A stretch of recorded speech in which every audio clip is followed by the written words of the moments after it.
Things first, let's roll the trailer for Path of Exile Mirage. The Jinn. They were bound to serve, but not to suffer. The Jinn. The Aphrodite assault our lands, trapping my Jinn in an astral plane. Break their chains, rescue them, and you will be granted a wish. Oh.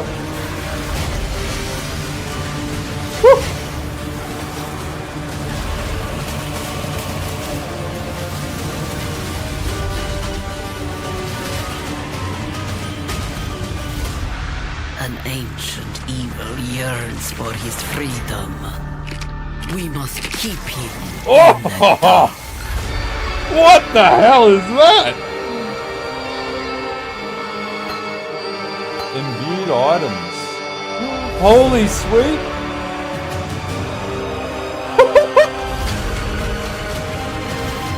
What else you got? Exceptional support.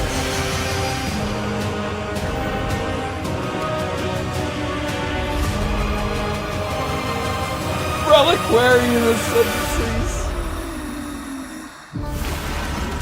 Oh my god, this looks insane. Exceptional support gems, boys.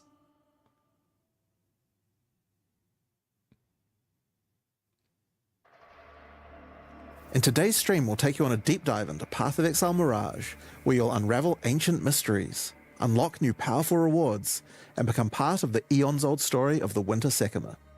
There are also significant endgame changes coming alongside Mirage, including a progression of the endgame storyline, a new endgame atlas system, and as always, new rewards to match.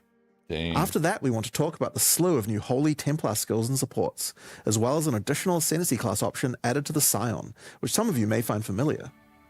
Next, we'll cover our new supporter packs, and then lastly, have a live Q&A session, where Ziggy D will ask Path of Exile game director Mark, as well as game designer Octavian, your questions from Twitch chat. This is really cool. After the live stream, we'll drop the full patch notes at 11 AM NZT or 2 PM PST. So let's get started. I'll hand things over to Mark to introduce the new league. Hi, I'm Mark Roberts, game director on Path of Exile. In Path of Exile Mirage, you'll be taking on the Afarud, a sect of desert-dwelling necromancers who have lingered in the shadows for centuries. They are outcasts of outcasts, with no home or promised land. Instead, they seek their sovereignty through darker means. The Afarud have captured the souls of Jinn throughout Rayclast. They are killing them, sapping their energies for purposes unknown. You must fight your way past the Afarud's necromantic creations to find the captive Jinn. Here, Varashta, an ancient Marikith sorceress, has been doing what she can to protect the Jinn, but she needs your help to free them. After successfully defeating them, you will then be asked by Varashta to enter the astral realm is the class and break the tether trapping the Jinn by there. The way. Disciple This of gate to Varashta. the astral realm is a mirage, an imperfect copy of the area around the captured Jinn. Now, when we say an imperfect copy, we mean that quite literally. Hold tight, because this league mechanic has some serious implications for juicing areas. We'll get to that in a moment.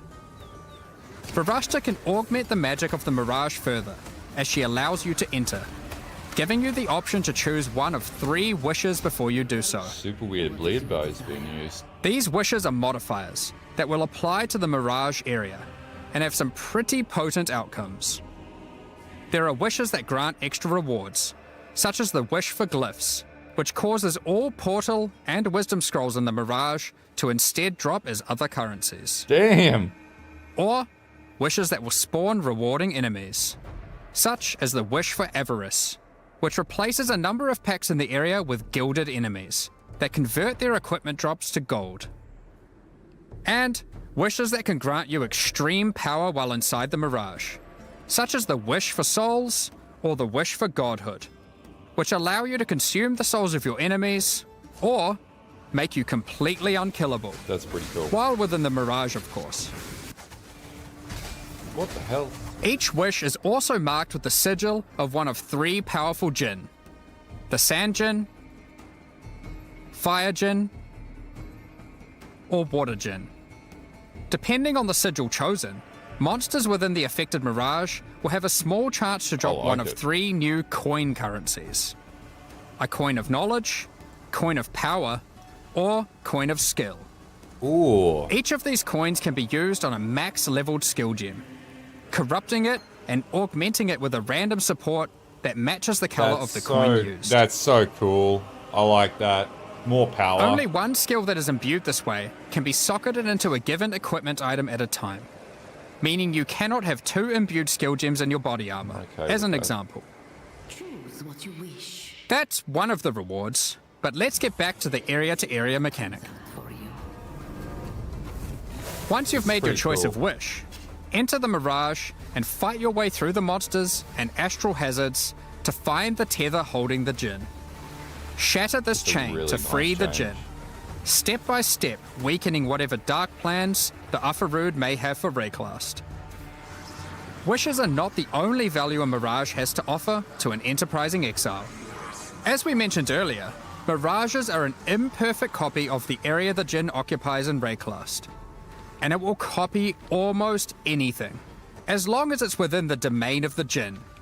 Essences. Mirages created from an endgame map, for instance, will have all Scarab, Atlas, and map modifiers the area pretty had. good for producing. That's nice. Mirages created next to a strongbox will have a new strongbox ready for you to open. Blights can be defended again. What?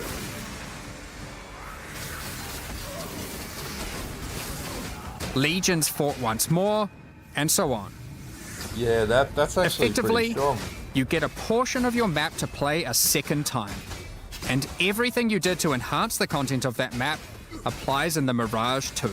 Plus the Mirage. These recreated copies of League mechanics, however, have been warped into reality by the power of the Mirage. And this has some side effects. For one, a recreation may not be perfect. The factions of a Legion may differ from the one the Mirage copied. Or, the variety of strongboxes may change. More importantly, the mechanic may be empowered, with new threats and rewards that are customized to each mechanic and are only available when doing that mechanic in the Mirage. For example, ultimatums recreated in Mirages will have new threatening modifiers added to the usual pool. Restless Ground can raise slain enemies to fight again, or Quicksand will grasp at your ankles. Double ultimatums would be As a sick. reward for these new threats, Mirage ultimatums can provide the new Sinistral or Dextral catalysts. These catalyze jewelry with increased effect of either prefix or suffix modifiers. Oh, they're going to be expensive. As you can imagine, Ultimatums there's a lot of back. potential here. Another example is that Kalgurin ore recreated in the Mirage has a chance to be replaced by a thaumaturgic hourglass, a powerful magical device that your Kalgurin friends can mine in order to obtain vast quantities of thaumaturgic dust. Blight encounters recreated in Mirages have one of their lanes replaced by Ufarood enemies, infested with Blight. This lane can reward a new base type, the Cord Belt.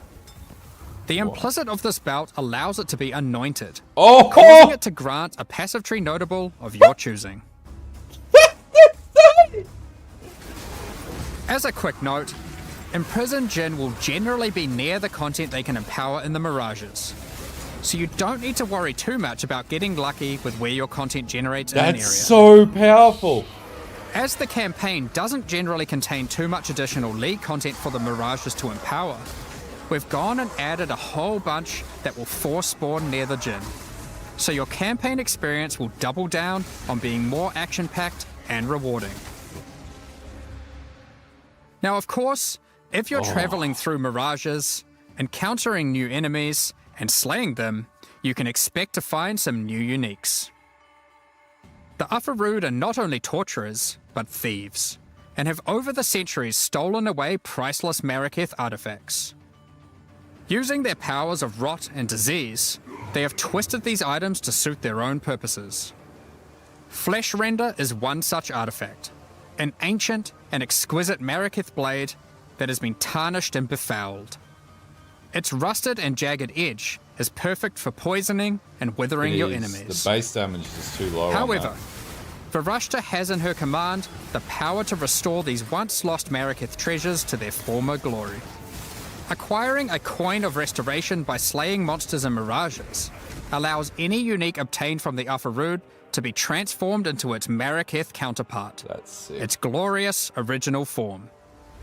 Flesh Render, for example, transforms into Sky Sunder, the original Mariketh blade that radiates with the glowing heat Ignites of the you desert cause sun. it reflected back When to you you. ignite monsters, Sky Sunder reflects that Unaffected ignite by back the to you, ignite. which proliferates to nearby enemies in a massive area. That's If you meddle with the affairs of the There's Upper Road for too self-ignite long, though, gear in the game. you may draw the ire of the Mirage League's new endgame boss, Suresh of the Weeping Black. that is a sick boss. Suresh also has a set of powerful, exclusive items. Yours for the taking, Holy if you're crap! able to defeat him. It's So just like a that's the straight Mirage up League. shrine Now, buffs. to face all the new evils, you might want some righteous skills, some holy skills. In 328, you'll have access to a slew of new options to bring divine devastation and return the faithless to their rightful graves. Theory crafting. We're also introducing some supports to go with them, as well as some new transfigured gems. Let's go over a few examples. With Holy Hammers, you slam the ground to call down a Hammer of Justice from the sky. If this hits an enemy, an additional Holy Hammer will cascade forwards, which itself can further cascade, and so forth. Expending a power charge when using the skill will call down an additional 2 hammers, which can also cause cascading slams.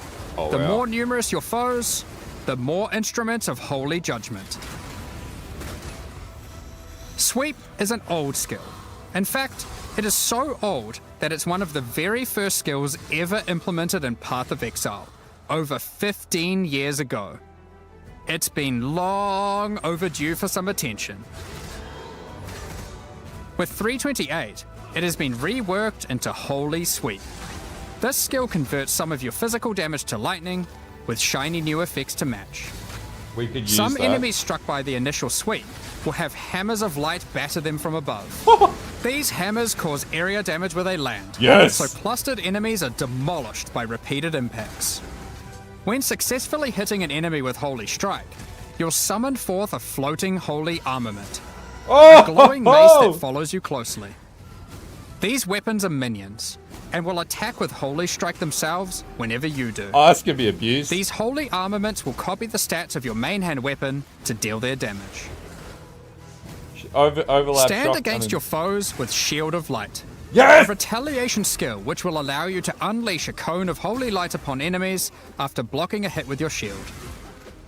Additional cones of light will also pour forth from your nearby allies when you hit with the skill, allowing you to recruit your holy army to create purging light. Divine Blast emits a beam of holy light from your shield, coalescing into a hovering ball of energy. Shield skill! A few moments later, this unstable orb bursts, exploding outward with divine power. Hallow supports melee attacks, causing them to inflict a new debuff, Hallowing Flame. Oh my Hallowing god. Flame builds up as charges on enemies, getting consumed when This attacked. is a Jorgen build league. Consuming a stack of Hallowing Flame gives the attack that consumed it a significant amount of extra fire damage. Ah, no, we but gotta see only this- we those gotta who see did the numbers. not inflict the Hallowing Flame are able to consume it. Perfect for those of you who enjoy a more supportive playstyle with your army of Holy Sentinels. Or friends, when they're online. We've also added sources of this debuff to a number of other places. That's awesome. Such as unique items, cluster jewels, and the Guardian Ascendancy class. Oh!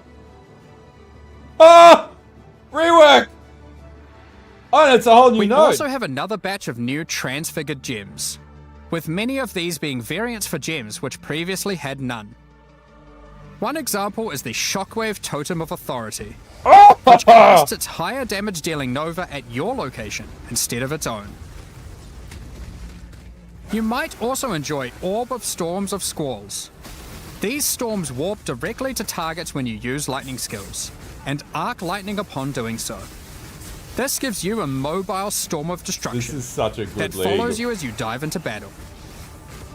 We'll leave the rest of the transfigured skills for you to comb through in the patch notes. Oh my god! Speaking of the patch notes, as So always, we love to shake up the meta. I like so we've this. done a bunch of balance adjustments to a few other things as well, such as a pass on bloodline classes, Oh, expanded yes. the passives available to the Templar section of the passive tree, What? and various improvements to existing holy themed skills such as Static Strike, Oh, that's so good. Holy Flame Totem, Oh my god, that was already good. Ugh. and Dominating Blow. Yes! Oh, I love We're this. also doing our usual improvement to some of the least played Oh ascendancy shit, that classes. is a pretty big change. This time with a focus on Guardian and Warden. About time. Far out. Speaking of ascendancies, This is let's talk massive. about the Scion and her new Reliquarian ascendancy class. For those that have played the Legacy of Frisia events, this class will seem familiar. The Reliquarian is a learned Scion that has studied history at the Oriath Academy. She is a part of a secret society of Oriathans, dedicated to collecting and discerning the strange properties of unique items. All of her passive powers come from these unique items, found from throughout Rayclast. After ascending, first select the power of a unique armor. Victario's influence increases the level of all your auras and gives them a much larger area of effect. You would never go any Or other instead, class for take Orobot with Kilowava's that. Bluster, giving you a chance to have extreme elemental resistance against incoming hits. Next, pick from a unique weapon power. Widow Hail greatly increases the bonuses gained from your quiver. Wow. Or Martyr's Teaching, which causes your minions' critical strike chance with attacks to be equal to Holy your main hand weapons. crap. Lastly, pick your Crown Jewel, a unique jewelry power. Astral Projector causes Nova spells to cast from This is enemies quite rather than from strong. yourself. This is Or very take strong. Astramentus, simply giving you a huge boost to all your attributes. Just Due to plus all the 60 ways to you can all? mix and match unique powers, the Reliquarian has more flexibility in how you build it compared to any other Ascendancy class in the game. Yeah, it makes it the most played class. Our plan going forward is for the Reliquarian to not be a static Ascendancy class, and between each expansion, the unique powers which are offered will change. If you don't like what she offers this expansion, hopefully she'll have the power of your favorite unique item in the next one. That's nuts. Time to move on to the endgame. With this expansion, we are aiming to liven up the endgame, I'm so giving excited. players new experiences, I'm strategies so to pumped. leverage, We're in theory and craft streamlining mode. This or is removing the more frustrating amazing. tasks. Extensive changes will be coming to the Atlas and how you engage with maps, without interfering with the beloved core experience that has made mapping so successful. In the last few endgame updates, you experienced Zana's story, how she helped defeat the Elder, tried to stop exiles from going mad in the Atlas, Come on, give us and more faced Zana. new threats pouring forth from it. In the most recent expansion, she eventually realized that there was only one way forward: to destroy the Atlas. Zana's recent actions have now weakened the already strained and tattered edges of its realities, reshaping how we interact with the Atlas entirely. To explain how this changes your interactions with the Atlas, we first want to establish some context while having a bit of a trip down memory lane. 27 expansions ago, back in Path of Exile 3.1.0, I was about the to War say, for the Atlas, this is we had old. a mechanic on the Atlas where the Shaper and Elder were engaged in war. Yep, this is old school. This manifested as influence regions on the Atlas Yep. that affected specific maps. It is awesome. The ever-changing influence regions made the Atlas feel more like a physically connected space, It did. rather than just a fancy way of visualizing a checklist of completed maps.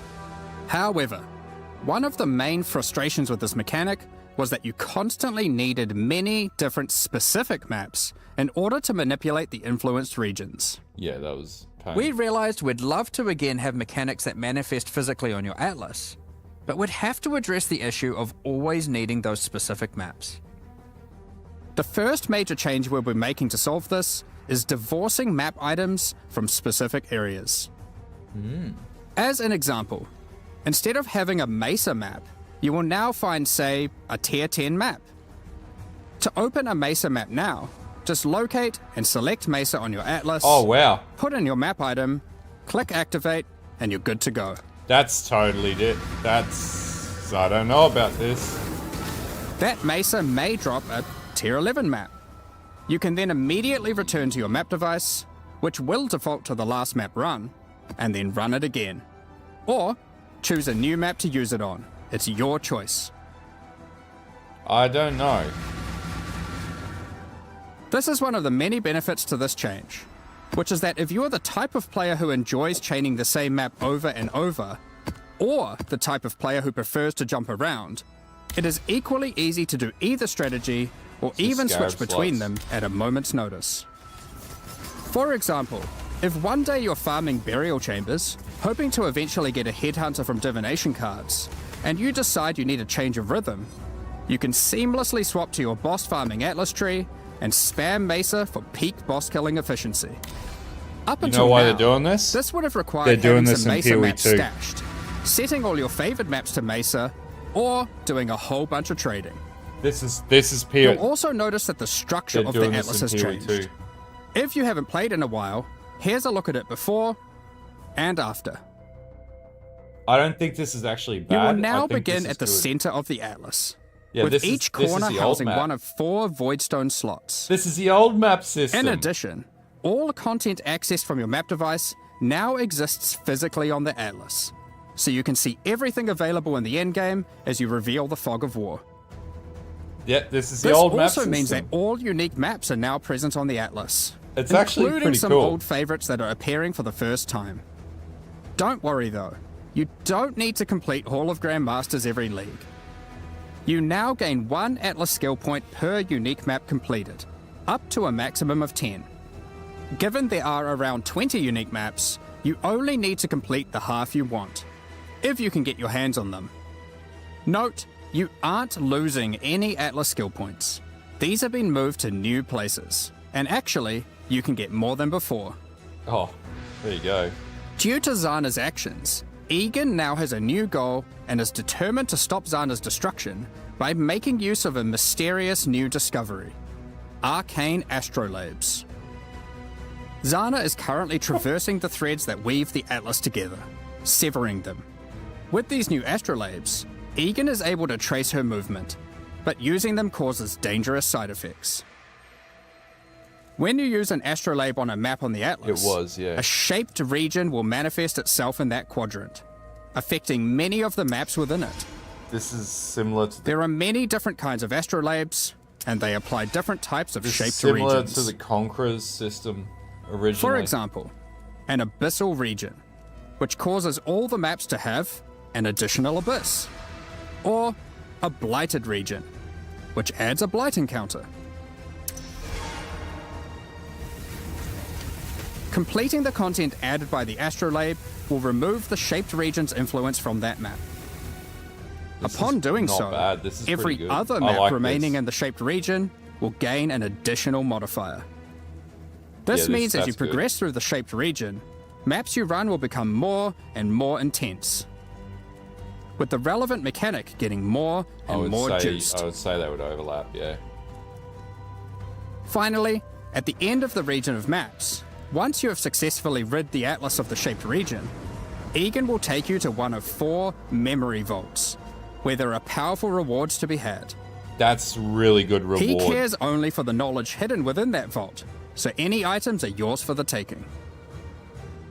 Each vault is associated with a specific quadrant on the atlas, so you're able to target a certain vault if you're wanting to try get a specific type of reward.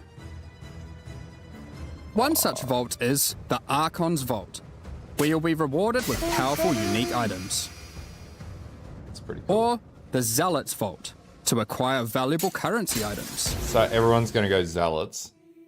This new shaped region system is one that promotes running many different maps. But for players that want to engage with this new system while still wanting to run the same map over and over again, the synthesized stability keystone on the Atlas tree enables exactly that. With all the new endgame changes, we thought it would be also good to mention some handy tips and tricks for quickly navigating the new Atlas. When using the map device, the Atlas defaults to your previously run map, so running the same map over and over is as few clicks as possible. Okay, that's good. You can right-click unique maps or map fragments in your inventory to automatically open your Atlas to that location with the map already placed and ready to run.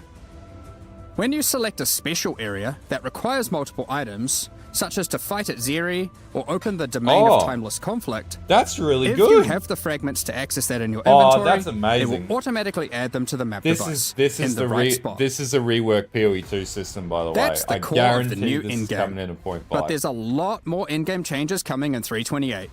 Let's blast through them. Over the last few expansions, we've been working on streamlining the mapping experience. And we wanted to continue to minimize busy work so you can spend more time doing what you love, killing monsters and getting loot. To that end, we've made a number of changes. We won't get into too much detail, but here's a quick summary of what you can expect to have received adjustment. We've removed cartographer's chisels and map device crafts entirely. The loss of content and loot here has been compensated for in other places. People will be upset about that. Voidstones now grant special global bonuses while socketed on your Atlas, including adding the new Originator Voidstone, which enables specific Atlas bosses to drop exceptional supports. Damn. We'll elaborate more on that in the next section. T17 maps as you know it have effectively been removed. The bosses have been kept around, and they better fulfill their original purpose of being a gateway to target farm Uber Pinnacle. Oh my god, this is amazing! The most annoying modifiers on Originator maps have been removed or replaced. No more getting turned into a slug for simply using skills. Fantastic. And no more will you be incapable of dealing damage periodically. Petal skills in Originator maps have been removed. However, some of their effects are now available from the altars and memory threads. Memory tears, instead of adding a memory thread to your Atlas, will now drop an itemized version of that thread, allowing you to save it for later or trade it at your leisure. We've added new scarabs, such as this Expedition Scarab of Infusion, which can generate some truly tempting logbooks. And for those of you looking to take on the ultimate one-on-one fight, the Anarchy Scarab of the Exceptional will place a true antagonist-level rogue exile threat in your map. Empowered by every type of Wildwood Wisp, possessed by a tormented spirit, augmented with rare monster modifiers, and affected by a shrine, fighting that guy. This exile is not to be trifled with. We're going to trifle with him. Alongside that, we've also changed some, such as the Beyond Scarab of Resurgence, which now causes all 3 Beyond bosses to appear when a Beyond boss would spawn in your map. On top of that, we've made improvements to a number of weak Atlas Tree passives, such as Pillage and Plunder, which now grants a chance for items dropped by Syndicate members to have a Fractured Veiled mod. Oh my god, that's actually quite good. Check out the new The Paths Not Taken keystone, which means your maps on average will drop twice as many divination cards. Oh but my god. which ones can drop will be a mystery. And last, but not least, we've also made some changes to King's March shipping, such as we've swapped the rewards given by sending ore and crops. I wonder what this new port will send back. Ports will now give more rewards for favored resources. And you can even re-roll them for gold, if they're not offering what you're after. Holy crap! Specific ports will now reward specific tattoos and rune grafts, making it easier to target the ones you want. Not to mention, the Kalgurans have discovered several new powerful rune grafts for you to get your hands on. What are they? such as the Rune Graft of Fury, which causes you to gain rage on using a life flask. That's pretty cool. And the Rune Graft of Resurgence, Peacock. which causes Arcane Surge to also grant life regeneration. What? We mentioned earlier about the Originator Voidstone enabling access to exceptional supports. So let's get into that, as there's a decent amount to cover. There's so much After in this defeating patch. the incarnations of Fear, Neglect, and Dread, you will obtain the Originator Voidstone. As mentioned earlier, this Voidstone allows new, exceptional support gems to drop from many bosses across the Atlas. So is this a fourth Voidstone? These new A fifth supports are an Voidstone? improvement over the old Awakened support system, which is being phased out. Awakened supports have long been a capstone investment for a character, but there's existed a gulf between the more interesting ones, such as Awakened Spell Cascade, Raider. which has some additional transformative effect, as opposed to some of the simpler Awakened supports, which just have slightly higher numerical values. Exceptional supports will all be transformative, serving as an additional late-game tool to customize your build around, Oh and my extending god. character customization and creation even later into a build's That's life. a massive buff still. One of the goals here is to provide interesting build choices Oh! even at later levels and deep into the endgame. Cooldown However, recovery. We are certainly not aiming to reduce top-end player power with these changes. Wild. Exceptional supports will still be super strong. If used well, they will catapult your character even further than before. You could use that with bloody So, automation. How many are there, and what exactly do they do? There are over 40 new exceptional supports to discover, adding additional enticing drops to bosses Oh my that may God. otherwise have felt not as worthwhile to run, giving players extra reason to take on those challenges. That's insane. For instance, from the King in the Mists, we have the Hex Toad support. This support creates areas of swampy cursed ground, which spawns toads that bounce towards enemies and then explode, Oh dealing my chaos damage. God. That's so cool. From the Uber Elder, we have the Void Storm support, which causes your raining attacks to create celestial storms of energy that grow over time, detonating as you approach for massive damage. This is the best patch they've put out Defeating in the years. incarnation of Neglect may win you the Frostmage support. Similar to the existing Archmage support, you are rewarded for stacking mana to enhance your spells Holy with extraordinary crap! cold damage. Look at the power on We'll that. tease some more of these before launch, but there will be many, many more for you to discover. 22% of reserved maximum mana. Keepers of the Flame is coming back. However, we do know that many players have issues with the walls in Hive encounters. In order to address these concerns, we'll be making a number of changes. One of the biggest problems is that walls would block your projectiles, meaning that when a hive randomly spawned in your map, it would make it harder to clear. In order to prevent that, walls and hive encounters will now be destroyed by any damage. But we also wanted to make sure we reduce the visual clutter they cause. Hives and their walls are now smaller. That's good. To allow players to engage with hive encounters quicker when they do want to help Aelith, we've added a new Atlas passive which drastically increases the detonation area of unstable burrows, causing them to reliably chain react and destroy the majority of remaining walls.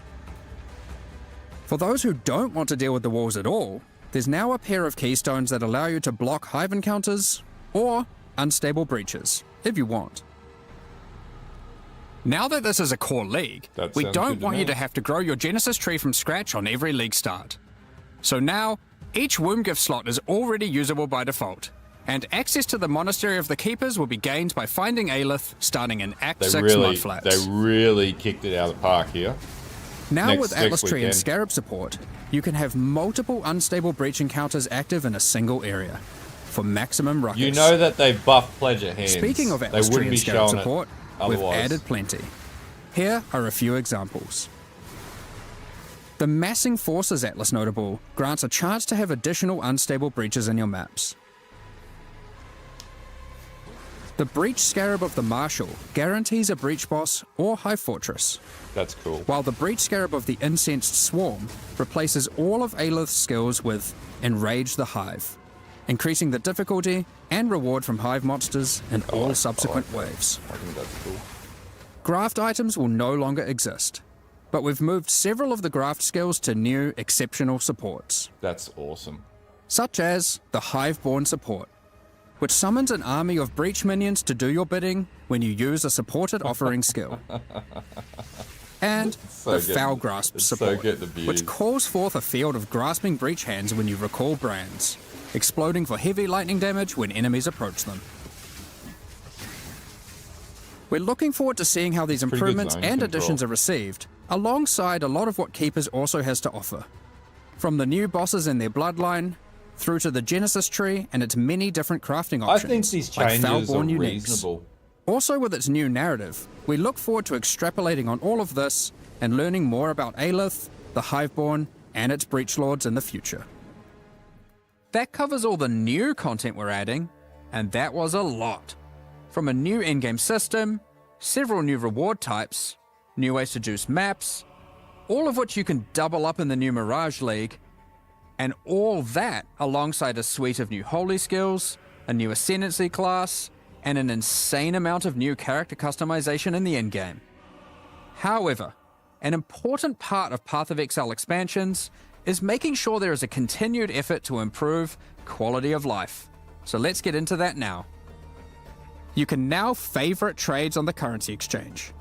This consists of selecting 2 currencies that you want to be able to trade between with a single click, and setting them as a favorite trade. This is a fantastic league. Favorite trades will appear by default on opening the currency exchange, and will still auto-suggest a ratio based on recent trade data. A further improvement to the currency exchange is the ability to open and interact with your stash while you have the exchange window open. Now, when trading in a full set of divination cards, it will automatically be handed in to become the resultant item. If you then turn in another set immediately, the reward from the previous set will be transferred to your inventory directly, assuming there's enough free space to do so. Labyrinth font crafts that previously gave a random transfigured gem now allow you to choose which transfigured gem of that type you'd like to receive. That's massively a huge benefit. The asynchronous trade item sale history is now hoverable, with full item descriptions of the sold item. When using Divine Orbs, you can now tell exactly which modifiers can be randomized. The ritual icon will now glow if you've got significant unspent tribute in an area and all rituals are complete, and a pop-up will appear after the final ritual completion. Also on the topic of ritual, you can now quick use vessels on completed rituals. Have you ever tried to click a divine shrine, surrounded by enemies, and find it extremely difficult to click? Well, shrines now take priority over monsters when clicking in an area they overlap. Since 3.24, we've been looking to add new ways to improve the campaign experience, and 3.28 is no different. This patch, we've added over 20 landmark rooms throughout the campaign, scattered across all 10 acts. Some of these reward some pretty useful stuff, so keep an eye out for the new and unexpected rooms, side passages, chests, and encounters as you progress throughout Rayclast. We want most of these to be a surprise, but we'll show you just one. There is now a small central island in the Karui Fortress, all inhabitants of which will drop a basic tattoo when slain. Next up, we're going to be talking about our new supporter packs. They get my money Today, this time? we're launching 2 new series of supporter packs. Great. The Curator of Wisdom and Iron Incarcerator packs. Oh, of course I'm getting Iron Incarcerator. Each tier contains the pack's full face value in points, alongside several exclusive microtransactions. As always, the microtransactions in these packs are purely cosmetic and do not affect your character's power or progression in any way. The Curator of Wisdom series of supporter packs contains 7 exclusive microtransactions. The Travelling Wisdom back attachment has all the necessary tools you may require to chronicle your journey, complete with a helpful rat friend. These chronicles will activate their magic upon identifying items, and will track the number of items identified of each rarity. Damn. Just hover the item, or link it in chat to show it off. The acquired Wisdom unique finisher effect summons an ancient scroll that consumes unique enemies and the knowledge they hold. Not really fussed about Most that. exiles would struggle carrying piles of scrolls while traveling Rayclast, but the Grand Curator of Wisdom armor set is perfect for the adventurous scholar. Any expert curator knows that scrolls hold more than just knowledge, they also hold power. As you cast spells, the scrolls attached to the armor will burn away, before rematerializing shortly after. It also features a series of helmet variations, so you can get precisely the look you're after. Summon your Scroll Shaper familiar pet to follow alongside you. This creature is formed from folded magical texts, and can shapeshift between different forms. You can think of this as having multiple pets in one. It can fold into a fox, and then even burn away, reforming into a flying bird. That's really cool. This series of packs also contains the Scroll Portals, jumbo-sized versions of the Scroll of Wisdom and Portal Scroll that you can make a quick retreat through. A supreme catalogue of knowledge can't remain in one place for too long and risk being pillaged by thieves. The Titan Apex Hideout features a colossal titan who carries your base of operations atop their shoulders, constantly moving through a boundless desert. This is pretty mad cool. These MTXs The are Iron getting Incarcerator better. pack also contains 6 exclusive microtransactions.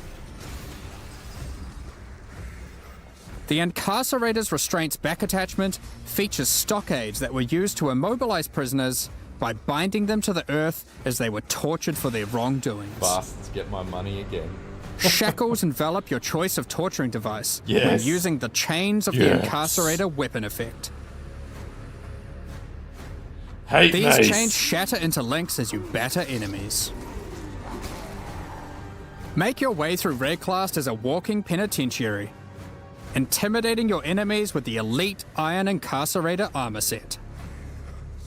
After a long day of tracking down criminals, step into the Iron Maiden portal to retreat to your torture chamber.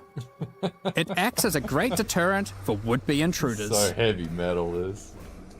This peculiar creature was a favorite amongst incarcerators. They would be sent into the midst of prison riots to mesmerize and control the toughest of minds. Use their talents to charm other players' pets, That causing pet them to irks abandon me their out, owners and follow but in line I need to behind have you it. instead. At least until it wears off. What better way to execute prisoners when your torturing has depleted their value? Harvest their souls to fuel this map device, condemning them to eternal incarceration. Oh my god. Your kills within the map are also recorded based on the rarity of the monster. Yes. You can Kill choose to count. pin an execution session that you're satisfied with on this miniature leaderboard, which is displayed for all that dare enter your hideout. That's fucking Additionally, god. I love all it. microtransactions from these supporter packs will be made available for use in Path of Exile 2. Thank you so much for your ongoing support. We're just about to start the Q&A with Let's Ziggy see. D. Afterwards, we'll post the full patch notes for Path of Exile Mirage at 11 AM New Zealand time, 2 PM Pacific. With release at the end of next week, our community team will be posting crucial information you'll need for the release. Keep an eye on I will the be news. doing videos on it. Guys, that is one of the wildest announcements they've ever had. Not to mention, like, the endgame mapping system throwback to, like, OG mapping. That stuff is mad. That is mad good. It's actually really good to see. I'm so excited by this. This is like OG Path of Exile level stuff. It's so creative. And I think the reason why they've uncoupled the maps and things, because they're going to test that system and put it in PoE 2. I would not be surprised if that mapping system is going to go to PoE 2. And they have the same mapping system between both games, because like that appears like it could look totally workable in PoE 2. G'day Exiles, welcome back. ZD here, joined by game director Mark Roberts and game designer Octavian to do our Q&A post-live stream discussion for an hour, 2 hour, 3 hours. We'll see where things take us, especially with us discussing things like ground loot, endgame, breach, King's March, balance. There's a lot to there's a lot to cover here. I locked in here with you forever, Ziggy. Yeah, that's good. Let's do it. And let's start off by just welcoming Octavian here to the show for the first time. Hello. And what brings you here with us today, Octavian? This guy? I don't know. He's the one who said I should. No, I mean, I've been doing a lot. So we'll get into more details later, probably. But the teams between PoE 1 and PoE 2 have become a little bit more distinctly split as of late. There's definitely still some people who jump back and forth, but myself, I work fully on PoE 1 at the moment. And I've been doing a lot of the design work on, pretty much everything to do with the 328 expansion. It's not just me. I'm working with a number of other designers, but I've had my hands in a lot of it. Yeah, I mean, it represents a Path of Exile 1, like getting the team and resources that it needs to like continue its development and like put out some spicy expansions every 4 months or something you're trying to do now. So it's a pretty exciting thing for PoE 1 fans. I mean, it's a lot to take on for sure. And there's been some growing pains. We had our whole team was split and merged team, and now we're kind of splitting again, and we're kind of going all over the place. But honestly, what allowed us to do the split this time is Octavian and Andrew, who's not here, but hopefully maybe next time or in the future It looks like they have dropped a certain developer off of Path of Exile 1. We'll figure that out. But with Octavian here, stepping up and seizing control and having that X Factor design, which is something that I would say Jonathan and I have, and pretty much before I was going back and forth on the game so aggressively, and I was just like, holy, there's so much context switching going on. I didn't feel like I was giving enough time to each product, because I was so spread too thin, as they say, and all this. And so all of a sudden, with Octavian's, just like, let me do it. And so here's where we are, and it's this real awesome story where now, Path of Exile 1, obviously, you started by Chris, you got Jonathan, you got Eric, and obviously they started the project, they started grinding gear, and they had this, obviously they hadn't played the game before because the game was new, right? And so they're developing it and, release it and all this, and now you've got this thing where it's, where Jonathan's obviously still in the picture, but you got this thing where it's kind of like me with Octavian and Andrew, all three of us coming into the company as players through QA, now getting to this point. And so, a lot of what Octavian's getting is the story I got. And obviously, I'm all for that because I got lucky and I'm happy about it and I love my job. And so I'm seeing this happen again. It's exciting. And it's just, it's bloody cool. While also makes things easier for me, I'm way less stressed about it. I'm way less spread too thin. I get to actually focus on the quality and what we're doing, and I mean it's just an all-round win. And first time Octavian here doing these. You'll see a lot more of him, I'm sure, unless something goes catastrophically wrong today. Good luck. Sure. It's awesome. I'm confident in the content and the expansion. No, it's real good. It's awesome. You can definitely see the change in developer how did I do for my first time expansion. kind of thing. I don't think it could have gone any better, to be honest, and good. It's good. And obviously keen to talk about it and keen to answer all the questions. And I'm sure hopefully you are too. Yeah. Mm-hmm. Yeah. Octavian's been super humble and stuff when I've been talking to him. You're doing a good job. This is good content. No, it's a big deal. It's a big deal. It's huge. And killing tier 17s. What a champion for Path of Exile players everywhere, mate. Good stuff. But I love that you guys have had that same journey as well. And Andrew too as well, right? It's players become QA, become game designers, become producers and leads on Path of Exile 1 project now. That's it's the game is in the hands of the players, right? Kinda. Yeah. I mean, I still play every expansion for not as much time as I did when I streamed the game for a living when it was my job to play it for 8 to 10 hours a day, but I still probably put in an unhealthy amount of time. I work on the game for 8 hours and then I go home and play the game for 4, and then I maybe eat something and then go to bed. It hasn't faded. I had a lot of people when I first joined the company asking me do you not play the game anymore? Is it not fun anymore? Do you get sick of it? And no, it has not yet happened. Yeah, fantastic. Well, I'm excited to talk about all the new stuff, but first, I think we definitely need to talk about ground loot. Yeah, the loot. There's not much loot on the ground down here, is there? I don't see anything. Where's the nothing's loot? making it through my filter right now. This floor is empty. Ground loot is a hot topic discussion right now, and has honestly been for a long time in some iteration or another. I remember like as far back as like I was trying to find where for me the idea of where some of these things trace back to, and for me it was actually like Legion, like farming low tier maps where you're getting that flat additive loot in the map, and so all of a sudden you're not caring so much about what the regular monsters drop. You're just doing your tier 4 glacier to get Legion and stuff like that.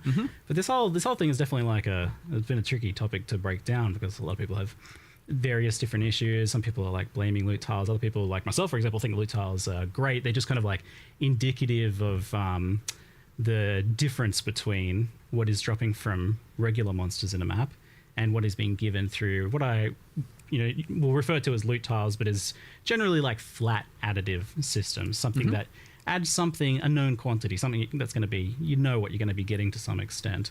And I don't necessarily I think those are a great mechanic for various reasons, but they don't necessarily scale with difficulty in the same way as regular content can. They don't have as much of that element of surprise. And I think trying to like really figure out where a lot of this comes down to, like what's the actual issue, if you like kind of peek through the curtains a bit. I think it's just that people are getting their loot in ways that feel like it isn't earned, like it's too disconnected from the gameplay, right? Like you've either got like non-combat drops being really good, things like shipments and the auto mappers, or loot tiles, which have that kind of like preordained feelings that's not as directly correlated with the content you're doing. So I'm just curious kind of like how you guys are feeling about or tracking with that, just discussion in an overall sense before we dive into some of the specifics. Well, there's a big topic. There's came up. Obviously, look, item drops are complicated. This model is complicated. The system is complicated, and it's easy to get lost in the weeds and all that. But honestly, let me simplify it down. Yes, if people don't think it's good enough, it's not good enough. So we'll fix it, right? And now, obviously, these things can take time, but I mean, we'll immediately just to get right in there, because I know what people actually want to know is, what are you doing about it? So let's get to that straight away, which is, at least for now, given that we have, a week till release. But that being said, we can always make loot better mid-league, right? And that's never a problem. That's never a problem. It's taking away this problem. But, yeah, look, as I said, if you say it's not good enough, it's not good enough. That's how it is. That's just the nature. If the players, and I mean the audience at whole, is like, it sucks, then it sucks, right? So we'll make it better. So to start with, what we're going to be doing, instead of, there might be some terminology here I need to make sure I acknowledge people don't understand. We will effectively be doubling all the currency. And this is from number like, one. From core drops, as we call it. Yeah. Not windows, not tile loot, whatever all the terminology is. Obviously, that will then, by consequence, diminish the rewards from window loot and tile loot. Yes, that is intentional. Just economically speaking, you mean, like? Yes, correct. As in just proportionately, one goes up, the other is now less value proportionally. Yeah, just like inflation and whatnot. What else are we doing? We're going to do a bit of a pass on, like memory strands was an attempt to try and get equipment. So that's the currency. The equipment, memory strands was an attempt to get equipment drop to be more impactful. When you identify it, I would say that system didn't. It has its purposes, but it didn't land as good as we wanted. So we're just reassessing that, since we're also making changes to the endgame around originator maps and all that. Look, they're going to be better. There'll be generally more strands. They'll have higher impact. So identified items via that means will just be better. We're also we're going to see if we can do it in time to make sure that it also doesn't just pick bad base types. Oh, yeah, that's already been done. There you go. Nice. Sweet. Well, we did a lot of this yesterday. So base type biasing? It has yes, so it still can technically, if you get rather unlucky, pick a lower tier base type, but it's heavily biased towards picking higher tier base types to put the memory strands on.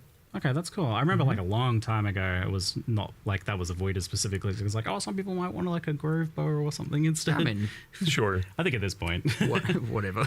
Yeah, whatever. There's a clear narrative change in the communication. Yeah, it's great just and like, good is often the way to look at that. And then, look, we're doing some other things. We're going to have ancient orbs, fracturing orbs added to the core drop pools, which should help a little bit for that more kind of mid to higher tier currency. Yeah, those are the Ooh, yeah. We're doing anything else? Dopamine. So we're doing a little bit of a rebalancing of currency proportions. Okay, when I say double currency, by the way, I immediately obviously forgot to mention the important thing. We're not doubling transmutes and orgs. We're doubling the things that matter. True. We're doubling the more important currency. We're not like, you're not just going to get twice as many of the trash. Obviously by endgame, you don't need the thousands of them that exist already. So look, that's the immediate step that we're taking. It's always going to be an ongoing discussion. There's always going to be ebbs and flow to this, always, right? There will be a thing where maybe ground loot is saved, and then a year later we'll be having the exact same discussion with a slightly different twist, and that's fine. That's just how it works. You might even find 6 months from now or something where people are like, a bunch of these leagues aren't worth doing because the window loot happens to suck from them or something. These are just how these things go. It's a constant back and forth. It's a constant conversation, and the important thing is just like, there's a problem, fix the problem. Don't freaking. And the thing is about it, and because item drops is so complicated, what you do find, and you find it internally, you get lost in these just crazy philosophical conversations for like hours and hours and hours and hours of talking about why and what did we do in the past that did X, Y, and Z. Feel like it is important to discuss those. Low-key But sometimes referencing it's the behavior also of another important to just individual. bulldoze through and just start making changes and start fixing the problem. Now, especially with a week till deployment, like we don't want to sully or have all the content to be ultimately, less appreciated because of the fact that ground drops suck, which as I said, really respect agree. this position. This is So how I we're would doing do what we it. can now. We'll hopefully do more later, if that's what's needed. I think just he took it keep telling personally, us and about it. there you know would what have I been mean? another person in the background But for going, now, "No, we're we're doing not a bunch of changes changing because we can this And week. he's We can test basically them this just week. like, We can "Let's make sure fix the that problem." we're happy with them this week. And look, if we do anything else, we'll let you know. And then we'll just keep going. And we obviously got changes to King's March, which is obviously window loot. You've got changes to the new league, I would say, is one that more favors generally things that aren't in Windows. And so we'll see. I don't know. Hopefully that's a good start, and we'll see where it ends up, I guess. Octavian, you were mentioning to me this idea that there's like a lot of white trash items that are dropping, and something about like that kind of effectively becoming currency was kind of the idea there. I think so. We'll sort of in a way. So like when Mark says doubling Mm. the currency that drops, we're not like there is a total amount of weighting in the drop pool, if that makes sense. And we're not adding more weighting to that drop pool. Instead, we are subtracting it from places like, That normal is basic irrelevant. equipment that every single person is hiding on their loot filter. That weighting is now going instead towards currency items. And like Mark said, specifically towards currency items that aren't like transmutes. There's technically not more items on the floor. It's just more of the garbage has turned into, ideally now, mid and higher tier currency. Yeah, so like once upon a time we had this like massive historic quantity rarity buff removal thing that occurred, and some of the numbers on that were like crazy. It was like, oh, this has 1600% increased quantity. So for the skeptics out there, like my father when I was young, who would say, I'm doubling your pay this week. Double nothing's nothing. Do you think like doubling the currency is something that has like a pretty appreciable impact on like a map to map basis, when like a lot of the time you are kind of just walking out with a couple fragments in every the scarab? 15 seconds you got to wipe the blood off your weapon. It's going to take double 3 is seconds definitely to do that. still double. It's a pretty big deal, you know. There's like a difference between like economic changes it's and definitely personal things that you I feel, agree. though, It's definitely different to a like 6% glacial hammer buff or whatever's happened historically. It definitely will make a pretty notable difference, but that case there is also an important one, and we were still actively discussing that yesterday, where we were like, there's a little bit of wanting to make sure there's a minimum as well, especially with a certain amount of content. Like, I appreciate that a lot of people are like, there's that juice up here, and there's that like, here's just your base map, and there's a bit of an expectation that you should be able to just go in, clear the map, and come out with more. And I generally agree with that. I would say that the base map is kind of bad right now with respect to some of that. And so, but again, this is that thing where we've got these things we can do now and quite quickly, because we understand the ramifications of them way more.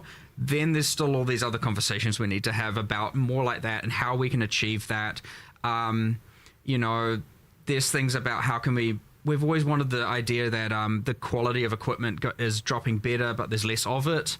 How can we achieve that? And like, it's quite complicated and quite difficult to do, and it has like all these ramifications down the line, and it just goes and goes and again. So for right now, focus on what we're doing, but we will 100% be looking at things like the minimums, the base mapping experience versus the giga juiced, because the other thing we need to make sure we don't do is you know, often what you can do is you can add something that is more for your average player doing your average regular map, and then that once multiplied by every single league thing ends up being just more and more for the top end, and then it's a bit of a rich get richer situation, and you didn't end up necessarily even benefiting that person. You in fact made them now feel worse from an economic standpoint. So like, yeah, you have that thing where you need to give something there but take away from something here, and that can be dangerous because you might, you know, overcook the nerf, you might overcook the buff, you might undercook on either, you know. It's scary for sure. So yeah, I mean, even yesterday, I mean, to be fair, yesterday I was the one proposing all the craziness. And I was like, whatever, it's fine, let's just do it. Everyone's like, whoa, whoa, whoa, calm down. I was like, all right, fair enough, I'm calm. We'll do the safe stuff that we know that's high impact and going to help people now more than anything, and then we'll keep looking at this stuff. So I would expect more changes. Again, I would, depending on what they are, mid-league. Again, I don't like nerfing strategies mid-league. Like, that's a last resort. So yeah, if all of a sudden it's like buff and nerf, and if we can be 100% certain it hasn't like screwed over a bunch of people's current economic wealth, that's good. But look, if it isn't solved, then 329 will have more. So just make sure you keep letting us know, right? Like, that's the important thing. Like, often what happens is like a topic can be can come up and then be lost because other stuff moves on or whatever. Like, it's really important that, and it's obviously a responsibility on our end to make sure we go, okay, this is still a problem. It's not like just because we can check in each Q&A on this one. For sure. Yeah, it's sure. like a good ongoing one to for sure. review. I think it'd be good if you can get, like, you know, for the Alk and Go players, like to a situation where they can get two chaos to rub together. But I think like an interesting situation is that you can kind of stack all of this juicing stuff into juicing the normal content of a map, the monsters, and you can't really like scale it, or the scaling has not really any impact on that. It's like something to do with, like, it might literally be that like double nothing is nothing situation where you're like, oh, well, through all these scarabs and Atlas stuff, I've juiced these monsters up 1800%, but they ultimately still aren't able to drop anything at that point. Now, how do you make it able to scale? It feels like actually like a really difficult design problem right now. How do you get it actually able to scale basic monsters to make them both challenging and rewarding? Because like, Affliction's various issues aside, something that was cool about that was that you could scale rare monsters to be really freaking hard and really rewarding, and that was actually like a cool thing that maybe needs to be in the game somewhere, and maybe that we've lost. You see a lot of this thing with the difficulty scaling, where you get that exact argument where people are like, I want a way to be able to scale monsters, but then you also have the audience who are like, I want things to be rewarding without needing those scaling mechanisms. Gotta have a bit of both, I guess. You do need a bit of both. It's never going to be perfect. You're always in a kind of gray area, and that's where I talk about the ebbs and flows of just things coming and going, and ultimately it's what feels right to as many people as possible. Or there are many options for these things, right? Yeah, I wonder if we just need some like chunkier options that do just like... We do, you know, yeah, 100%. Base monsters just punch a bit harder, some like big nodes, big notables on that. Octavian was specifically pushing for this yesterday, and we're in agreement. It's just a matter of coming up with what that is. And the hardest, like, you know, Atlas passives and scarabs and that kind of thing to design are usually the ones that are the most broad. You know, like if you're designing for a particular league mechanic or something, you know what levers and knobs you have to turn. But if you're designing something for the monsters in the map, that's a little tougher. And that's not to say there aren't cool designs there. There definitely are, but it is one of those things where, like, we probably can come up with a bunch of cool stuff by 329, but probably don't have it this is in the next week. like, this is The like fact that he does another means he's situation actually here, a but I good wonder if there's listener. like this needs to be keywordified, like some sort of like native monsters. Yeah, we do. natural inhabitants is what we currently call them. Yes, We do have that as a concept. Yeah, it's not used super frequently, but there's a few places in there. but then you also then don't want it to be that then there is a league and the league just feels like absolute trash, you know. So again, a little bit of a fine balance, and because otherwise you're going to start the ebb or the flow on the other side, and now all of a sudden it's like, no, there's no point adding any leagues to my area. I mean, some of your well-designed leagues, I think, can work well with that. Like the Mirage, just as an example, for example. 100%, yes. If that was in now, Mirage would work really well with it. You'd be duplicating all those scaled-up like naturally occurring monsters and adding more of them effectively as well, like non loot tiled but still kind of like randomized monster stuff, which is pretty cool. Well, as you can see though, also we've just done a lot of changes, especially to existing systems. Like we're not afraid of. I mean, items a bit more scary because you do need to test it. You don't want to mess that up, you know. But we're not. Octavian's not too afraid. It seems to be able to suggest the crazy things that we. Bit of fresh blood, bit of vigor for change. That's good. Sure. I think we just said even to you this morning, it's like Octavian and I were just like talking absolute madness, I believe I phrased it as, in terms of doing all these crazy things and like, you know, just tipping things upside down and like seeing what works, seeing what doesn't. And so we'll just keep doing it. But I mean, you guys can it's cut loose. exciting. You're in charge of the game now. Now is the time. I really love these conversations in this point because now is the time when like we don't plan stuff so far in advance. Hopefully people know that by now. We stay dynamic, we stay agile with that stuff, and right now is when we're discussing what are we doing for 329, what are our major headliners, what are our minor headliners. And I usually say that start like the week before this one releases. It's like usually it's like, okay, what's the next league look like? And so right now is the thing where we're putting effectively our list. What are our tier 1 problems, our tier 2 problems, what are the things we want to achieve, not. And so, you know, the hardest part is I've already got some stuff that I really want to do in 329 that I'm really excited about, and I can't talk to you about it. Yes, I know. You guys told me something before the Q&A. I'm like, you can't tell me this right before the Q&A, and I'm not allowed to talk about it. Now I have to, like, come on. I really want to bring that up. Yeah, but now you have 4 months of prep for the next Q&A. Oh, yeah, I'm ready. But my questions are ready for that topic. We'll but wait a while on that one, though. Something that, on this ground loot topic that I'm kind of have been sad to see fade away to an extent. It was the loot conversion mechanic on rare monsters. Now, it was obviously really problematic when it was first implemented because it was associated with arch nemesis monsters, and then it had like pinata fishing stuff. But you guys solved that by making it actually properly random. And then even though it was kind of a loot tiled mechanic in the sense that it's like making a specific drop at it, it's random and it doesn't feel like that at all. So it's, I think loot conversion, so for those who are unfamiliar with what I'm talking about, this is occasionally rare monsters have like a hidden thing where they will take whatever they were going to drop and they change it into something else. I'm assuming that's their stream that's playing up. And that is like fun and weird and surprising, and weird and like surprising loot drops. Spike moments. Yeah. Those are the things you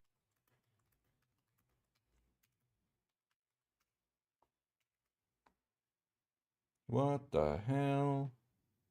remember. Like, I remember the first time I saw like, you know, they all got changed into currency, or they all got changed into maps, or some weird other thing happened. That was another big topic yesterday. It's like that because that was another. And there's so many axes here, but we were like, we need to reinstate spike moments. Moments where you're like, whoa, this is crazy, and that not just being a divine or having to mouse over every type of a unique of a given base type. And that is what achieved that. I mean, I believe we are at least we obviously nerfed those. It was a bit hectic. But we're easing back on some of that, at least for 050. What the heck? 328. So that's what I mean. Too many games for 328. We're easing back on those diminishing return penalties, I believe we applied. You know, at least they'll be more spiky again, but not what they once were. What they were was kind of a bit out of control.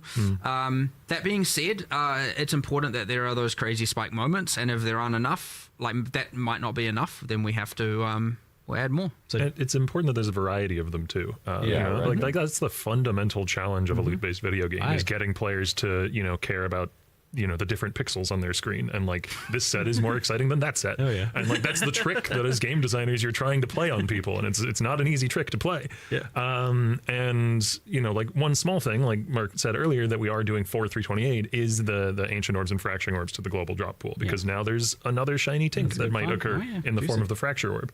Yeah, but we want more giga tinks. Yes, that is certainly not the extent of it. It's you want just the thing where there's like 50 tinks overlapping all at the same time, and your sound channels are like, I don't know how to deal with and this. Just like, the unexpected and the weird, that's the thing that I want to really drive home. Is like, I want you guys to come up with like 10 new weird things that rares can drop, because it makes rares like matter again. It makes them interesting again. Like, I'm excited about a rare because it could do something I've never seen before, and that's one of my favorite. Like, after 10,000 hours or whatever. if we design something like that and it's a success and it's like a meaningful new niche in the game, that was one of my favorite things as a player. You know, chasing those weird niches to try and find some strange corner of the economy that I could leverage. And I want to add more of that.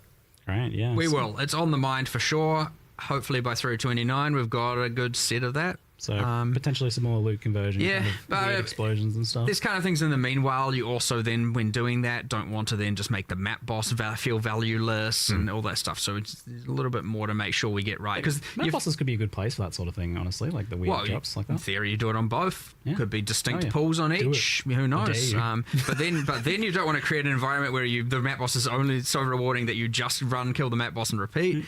Or maybe you do. I don't know. Who knows? Just make it everything good. That's the goal. It's all good. We'll get there 100%. I have no lack of confidence in that factor, for sure. So you touched on King's March. So there's King's March is like a big kind of grouping of the same issue there, where it's like the gambling, the shipments, and the mappers, and those giving some of the most rewarding loot right now. It's just not from combat gameplay ultimately. And this was something I was going to bring up later, but I'll bring it up here now. It makes sense that I think I like King's March. A lot of people like the King's March shipments and stuff like that, but I think over time it's definitely started to feel more and more like what I was initially concerned about, which is that it'd be like daily quests, mandatory chores, exactly. Yeah, busy work sort of stuff. For loot that you're not really earning, it's disconnected from your gameplay and that. I was surprised to think about the crop and ore change. It's a pretty subtle thing, but it actually seems like that might be kind of impactful. Do you think that's going to make a big difference though? I mean, it does make a big difference, yes, because you have to now engage with the league and be invested in the league in order to now get the printed currency. Yes. So at least there's that. I understand that's, a bit of a currency nerf to everyone, but hey, look, it's window loot, so, we're compensating for that in the rest of the game as well, so, with all the different leagues. But a lot of people are willing to take. It's because I think for King's March especially, it was something that it's technically it's optional, you don't have to do it, but everyone is. Yeah, it's not really. It's not really though, is it? Right? No. The swap is sort of meant to help address. Yeah. Because when you could just grow crops with nothing but money, then it doesn't really feel optional, right? Because you're making gold whatever you're doing. So you have gold to give to King's March, and they can just turn that into money for you. Yeah. That was a quote that I picked up from somewhere that I found particularly entertaining. Where it's someone's like, "Oh, my King's March mappers are getting better currency per map than I do, so I give them all my maps and I farm gold for them." I'm like, "Oh, that's just tragic, isn't it?" It's not really where you want to be. So now, what you need to figure out is, does the doubling of currency double the King's March mappers amount of currency? Well, it doesn't currently. No, it doesn't. Well, there you go. That's probably part of the solution there, just kind of accidentally. But King's March has a pretty extreme love-hate relationship going on with everyone. I like it, honestly. I enjoy logging in and getting my shipments, but it is. I do see the dark patterns there. For sure. Yeah, for sure. The issue there. Hopefully these changes help. There's obviously more we can do in due time, but you also don't want to take away the thing that a lot of people do like. And that's where maybe making it more of an optional thing instead of the actual fake optional that it is right now is honestly the trajectory it needs to go. That way, if you love it, do it. If you don't, and you don't have to feel so penalized or bad about not having it. That's probably the direction to really go ultimately. How that will present itself, TBD, but we'll just have to see how the ore and crop change is actually quite a big deal, and we'll just have to see how that goes. Yeah, it seems like it'll have a surprisingly big impact for just a pretty simple thing. It's like, oh, we should have done this in the first place. It's like, yeah. It's funny. It was just a bit backwards, I suppose. And I'm interested to see how much change the port stuff you've done is, because you've moved around where rewards come from ports, made them more specific, because it was pretty autopilot before. I just used the same port again and again. You just dumped all your crops in one port. There wasn't really much to think about there, but now it seems like actually you're gonna maybe be a little bit of strategy there about where you're sending what. Yeah, we'll see how it things or something. I guess that would need a bunch of different keys or something. Might be the issue there. You need a reliquary key of shaper or something. Yeah, that would necessitate a lot of base items, but that might be fine. We do have a lot of little things like that, don't we? Didn't we do that at some point? I swear. I feel like I thought we had. Don't we have the ringing bells or something? Bosses drop their own keys for their own uniques. Wasn't that the point of that? I guess it didn't. I could just be tripping. Well, Valdo maps do work differently to the reliquary keys in that regard. I need to look into this again because I was under the impression that we intended for that to not be the case. Like I thought we had solved this in the past, but like fever dreams and all that. Yeah, I was too like many unsure, changes. but then I'm it like, was like- didn't we solve this like 3 years ago? I'm just like I swear. Yeah, that question, I was surprised when that question was sent to me. So I was like, I thought you guys The had perils addressed of that, but no. continual development. I'm gonna go look at that after this because I am convinced that I'm like having mega deja vu here. I swear. I thought that we had reliquary key and then all the boss specific reliquary keys and those gave the boss uniques and the base one doesn't because we didn't want them to give the boss uniques and just I don't know. The question was sent to me by a juicer, so I was like, oh, I take their word from that one. And so I don't know. Maybe something slipped up and something went wrong there. I'm gonna go have a look at it after this. Because again, whatever. The deja vu is real right now. It but will be good to reassess the state of I it. don't trust my short-term memory anymore. So, that might be long-term memory at this point. But all good. the final ish aspect of ground loot that I want to touch on for today is rare gear drops that just ultimately they're just not shown on filters because they aren't. They're either very rarely good or they just aren't even able to be good. Like it's not even physically possible for them to be competitive in many cases outside of some things like energy shield gear or suppression gear or whatever. There are some cases where it's like, oh, you know, can never compete with like influenced modifiers or other random like where you can jam things together, create the sort of stuff players can make via crafting and other systems. So I have a few kind of questions about like that. It's something I've talked about, a few times in the past. It's like it's always been a thing. Like, how do we make rares matter? I'm curious first, why isn't the tier system being used in Path of Exile 1 for rare drops? Kind of is. The Memory strands are a technically more granular version of that. Okay. Which I mean, look, we've considered this, we've discussed this for sure, and this is part of the whole drop less but better. It's just that it comes with these so many different consequences that we have to then work our way through. And, the memory strands was our kind of way of trying to achieve that. And as I said, it didn't hit the mark for sure. And so we're now trying to make it better. But, and I understand that that's like, they're from originator maps, not like game wide, which I don't necessarily mind either, that it's like at the end of the end game is when this stuff starts happening. But yeah, I mean, I'd first like to see if that can hit the mark first. That being said, there is just going to always be that there are crafting systems and drops at odds with one another. And you have so many people who are in favor of one versus the other. That being said, we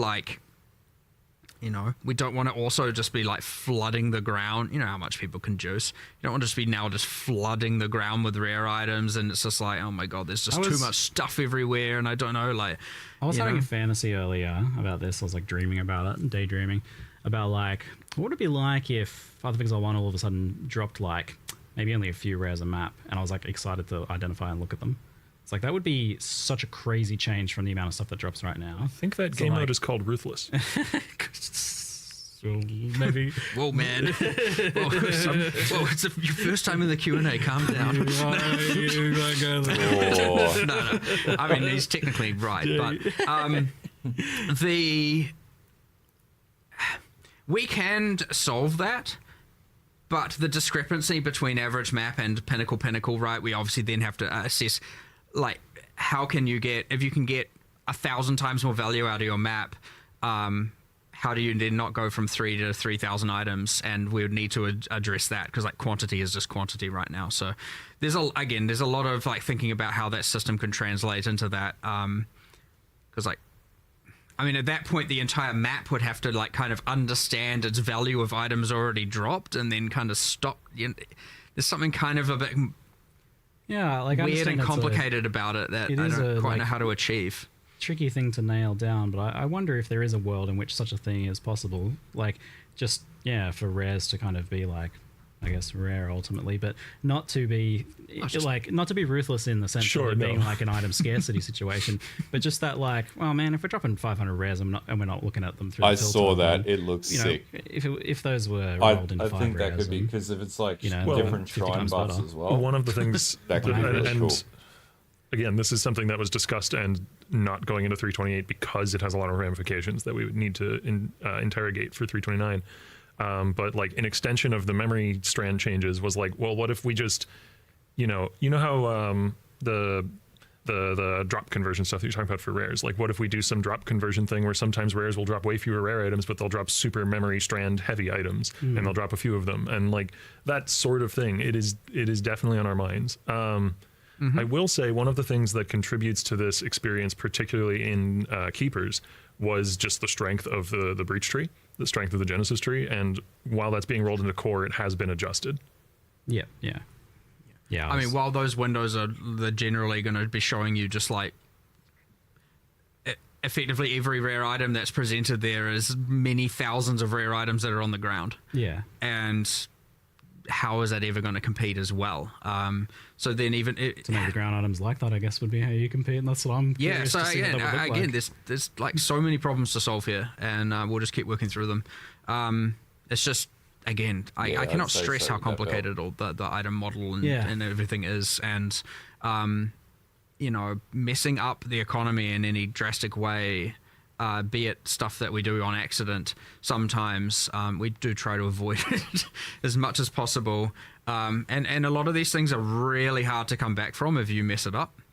If we just make like, if everyone's just getting like 95th percentile items off the ground and like their first tier 1 map they run, you know, you like the entire like get itemization of the in-game systems just down the drain. So like if we, you know, that's an extreme. That would assume we mess up bad. Yeah. But that's what knee-jerk reactions result in, right? I believe in you. You guys have some experience now with the idea of like converting rarity into tiering up an item, like making it better. We're going to talk about, you know, as the rare kind of feeds into it, and that aligns nicely with the idea of this being something that grows over time with juicing. I 100% want as you to move do up that. tiers and juice it, and your map's got like jumped from, you know, your average 100 rarity to 500 rarity or something. Those items start to become a fair bit better rather than just being, because the way it is now effectively is just more white items being converted into rares, right? And you get the cool thing with them bosses because they have generally more inherent rarity, drop better gear, and rares drop better gear, and you know, it's not always better, but like, you know, the average is going to be significantly better, and I love that. I actually really like that, and I'd like to do it. So okay, that's good to hear. We'll just keep trying to get there. So on the issue of like normal rares not really even being able to compete with like crafted influence, recombinated stuff, like Path of Exile 1 it's just got too much cool stuff now. It's not like you want to remove that. So the question is then like, how do you make rares compete with that stuff? Obviously like just having really well rolled stuff can work, and maybe only for specific kind of item categories like energy shield gear and things like that. But I am a big fan personally of things like temple modifiers and stuff like that that are a little bit weirder. Now that generally belongs in specific content, but I wonder if there's stuff like that you can do. Obviously we're talking about the memory strand kind of making the base matter, and I quite like overqualityed items for that point as well. Is this something you're thinking along these lines of like other things you can do that maybe fit more in general content? Maybe just seeding the idea if nothing else? There is probably stuff. It's kind of hard to think of exact things on the spot. It kind of goes back to your previous comment about, you know, trying to make more like more meaningful tinks, I guess. Finding more axes to make gear matter in a way that's different from a different piece of gear mattering is like one of the most fundamentally difficult things in designing an item-based game, but it is also one of the most important. The other thing is to not have dropped items be unrecognizable as well, though. You can't get too crazy with them. Yeah. You want them to still feel relatively fundamental, and then you craft all the crazy, which are at odds again with one another, right? Those two things, because crazy often can mean power. Brutality shrines as well. But yeah, like you don't want to just have every item, you just have to hover and what are the 8 different things that could be considered. And I understand that the item filter can do a lot of that work, but you know, then there are those not using the item filters and not using different types of item filters, and now there's just this insane complicated web that they might have to deal with. So you still want the ground loot to ultimately feel fundamental, recognizable, and something not overly complicated, and then, you know, the skill ceiling is what enables the complication of like the knowledge, what leagues am I doing, how am I interacting with all that. So it's that real difficult spot where you want to find really interesting stuff, but stuff that's also fundamental and feels core and isn't overly complicated, and that's why it's hard. It's really easy to come up with all kinds of crazy stuff. Awesome. It's coming up with the simple, more grounded things that are just real tricky for sure. And you know, It's probably why we're here in the first place talking about ground loot, because like that is the more subtle, the trickier thing to get right. Whereas like to do Sure. crazy stuff through all the various league mechanics that's what you can let loose. So those have become better and better over time. It's interesting. Yeah. Well, I'm starting to see now. Why aren't we talking about the new stuff? Like, perfect. I've done my job excellently. I have exhausted the ground loot topic to the point now where chat is starting to want me to change topics. yeah, And you always start with excellent. I hit the line that I was pushing for. Excellent. you always start with the, You want to start with the thing that people are, of course, feeling 100%. Like, oh, Yeah. I can't relax and listen to this other stuff until I'm reassured a bit. But yes, would love to talk about it. Very excited. Absolutely. Yeah, excellent. Mirage, the new league that has been showcased and announced here, is a bit of a spicy and interesting one, iterating upon a lot of different concepts and ideas here. It seems like the execution here is really about like a greater than I think we've ever seen, maybe, level of integration with existing content, like synergies between content, to the point where like you're actually making it so that other content in this is doing something unique, which I don't think we've ever done before. So That's one of the things that's been most exciting about it to me. Like, just to spoil one more example, I guess, that we didn't give in the live stream. cool. The way that it interacts with Delirium, for instance, is you can drop a currency which can be used in a cluster jewel to change the enchantment of that cluster jewel, but it doesn't change what's on the cluster jewel.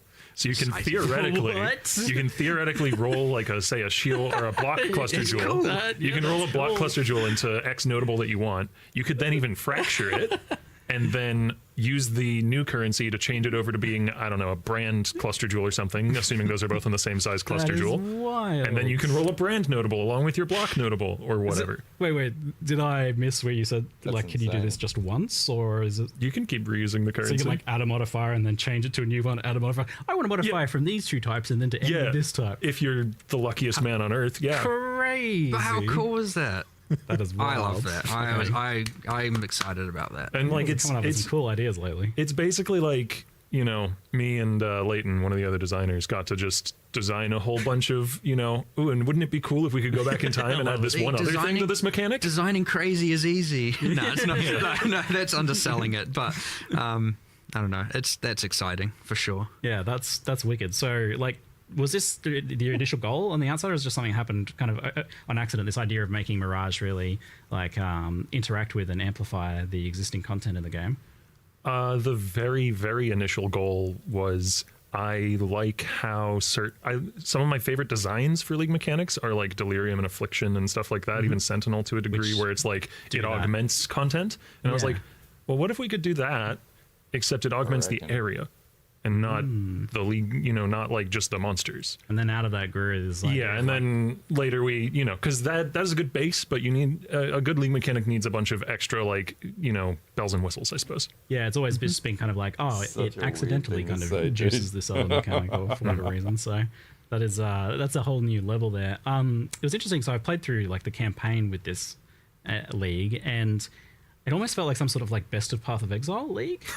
It's got this like legacy league kind of feel where you're like, there's just strong boxes and shrines and legions and stuff everywhere. It's like, I feel like I'm playing a juiced endgame version of the campaign more so than The epic thing of before. it was a thing where like this is a thing I would say that is like almost a bit undersold almost, where it's like the impact this league has on the, like, normally you'd think, okay, so there's like an extra little bit of mud flats with some monsters like as a second replicated area. It's like, well, I don't really care about that. But then you're like, yeah, but what if when the Mirage is spawned, we also then ensure there's other bonus content that's currently in-game only generally, or like Mayhem League, you know, kind of stuff. Not that we do that much of that anymore. Yeah. And then all of a sudden, now you've got all this content appearing in the campaign, and it's like there's just so much stuff going on. And I actually think it's, I mean, I understand.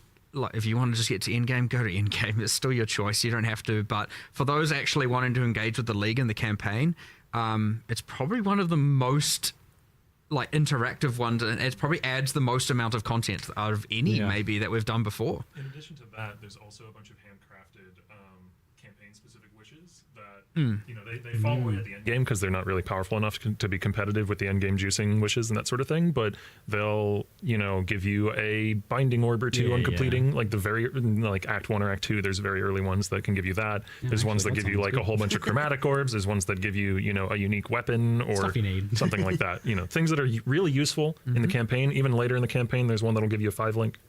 And then those will fall away as you get to the end game. So where they're not nearly as relevant. Yeah, it's normally I like always interact with the league mechanic, even if I'm getting over leveled. This is one where I think like it's to the point. It's just to the point where you like do the really cool looking ones, and this is my advice: do the really cool looking mirages that have like a bunch of extra mechanics with it, and leave the other ones.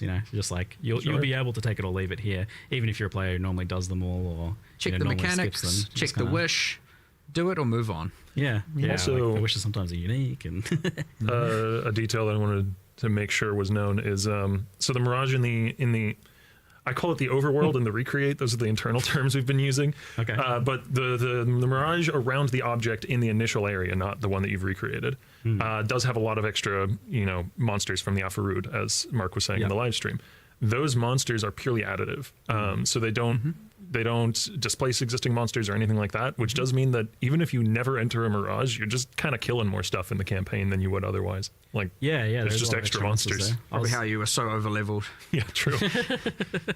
Yeah, I think I was like 10, 15 levels over pretty consistently since like Act 1. It's been like, oh man, I better skip over a few zones. And then I'm like, oh, well, Mirage looks pretty tempting. There's a bunch of kind of cool stuff as well. Like I know you mentioned as well the other day of the way the Mirage's area is generated.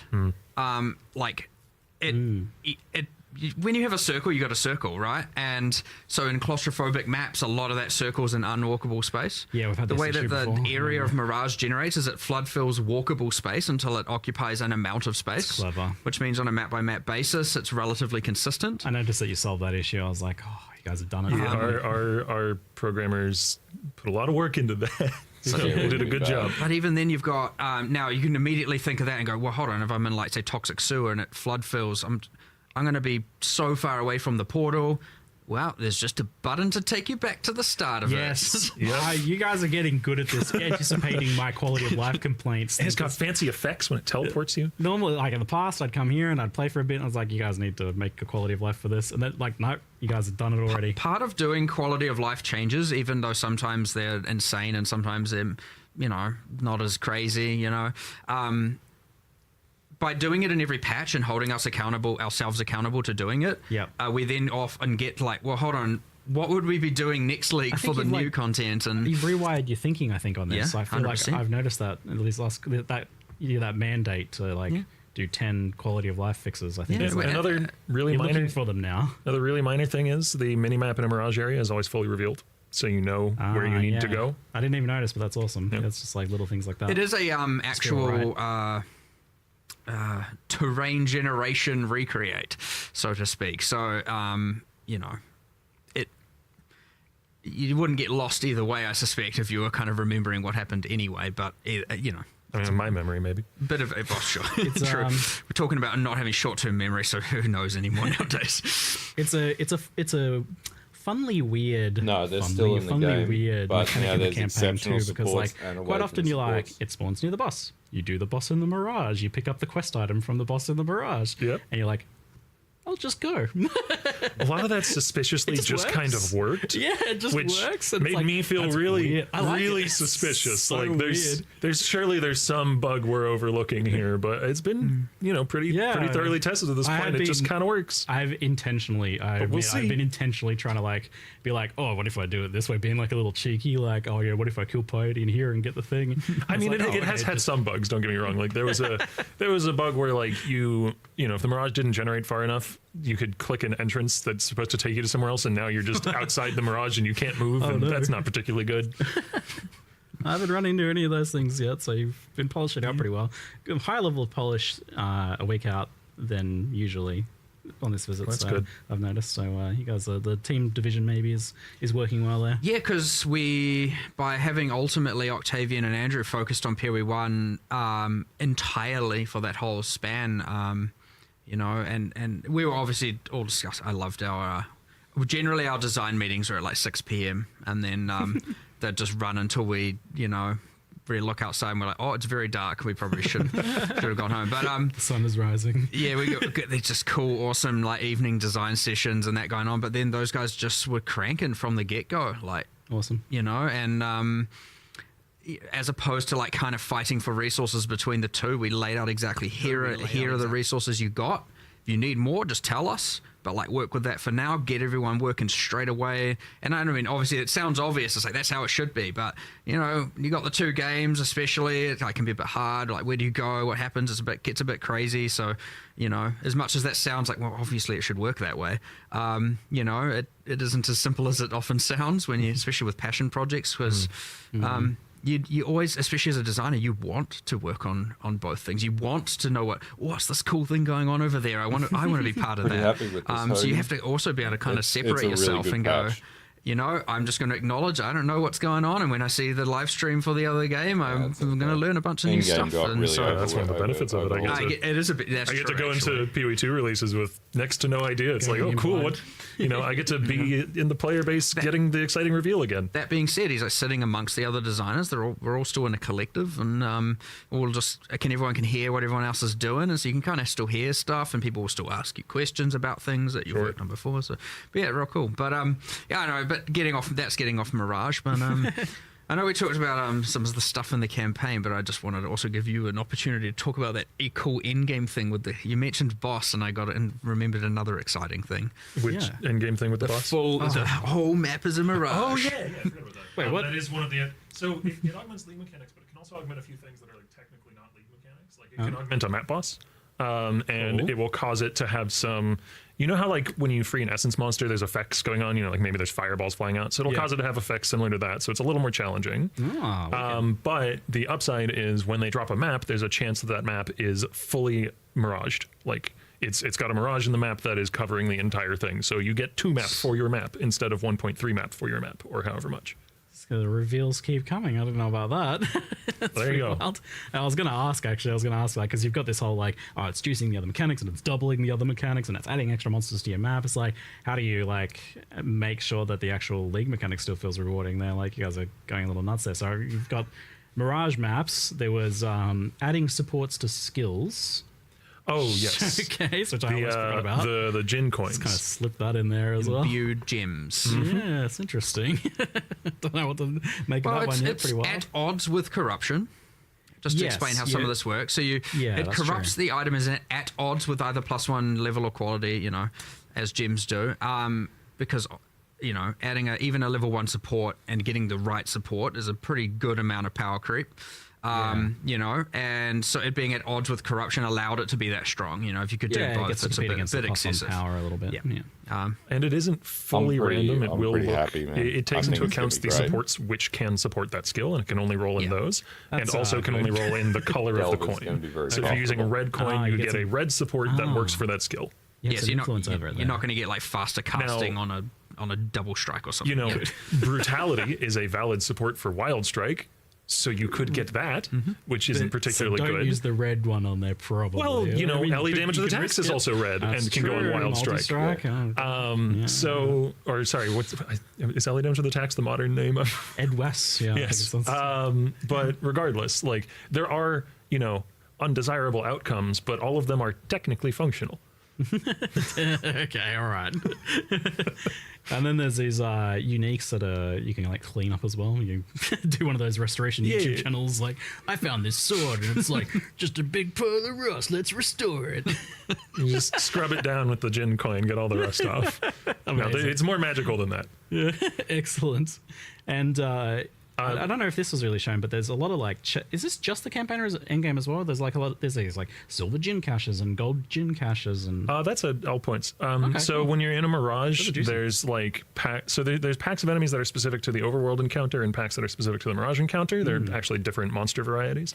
And when you're in the Mirage, when the Mirage enemies spawn, they will rarely spawn with a cache, and that cache is just a chest that has, you know, pretty good loot generally. You know, like rare items, maybe currency, maybe div cards, all various things.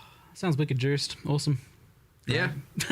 I mean, yeah, putting some. There's so much. I love the amount of like level of detail going in, and as you were mentioning, it's a league that is multiplying other leagues, you know, and obviously it has its own thing, and even kind of a cool storyline, and it's grounded, and it's got, you know, obviously a boss, which is awesome as well, but it's got the thing where, how cool is that? Suresh is very cool. So, oh man. How cool is that? Yeah, let's just start the fight. Let me just rip off my head real quick. Just turn my spine into a star. I don't need this.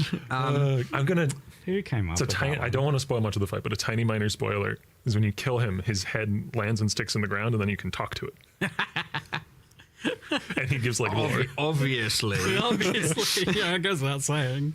But yeah, even then, it's I really it is probably one of the more challenging things. It's just like, okay, it could just multiply damage and life or drops or something. You know, it could just multiply quantum rarity. I get it, but it's that labor of love of doing a specific interaction with everything it can modify that really is like, wow, this is cool. There's so much level of detail to this and depth to this. That's that's quite impressive. But it's an undertaking for sure, and I'm really glad you guys did it. Like, yeah.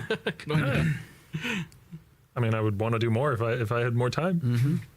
Something I've seen in chat, I'll just kind of like butt in here in between topics, is Trial of the Ancestors, just kind of getting asked about.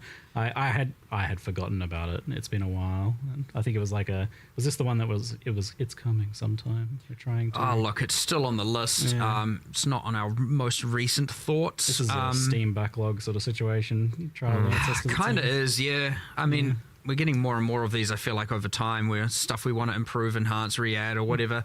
Look, I get it. Same answer as last time, pretty much. Like it'll get its day. We just don't know when. It requires more work to re-add than you might think, and it's easy for that to then get in the way of a lot of other stuff that we want to do. And yeah, I get it's just end of the day, value and resources, and that's it. Really, that's all there is to it. So sorry, go ahead. I was just going to say the well of cool stuff that we want to add to the game is infinitely deep. Yeah, it's good for that.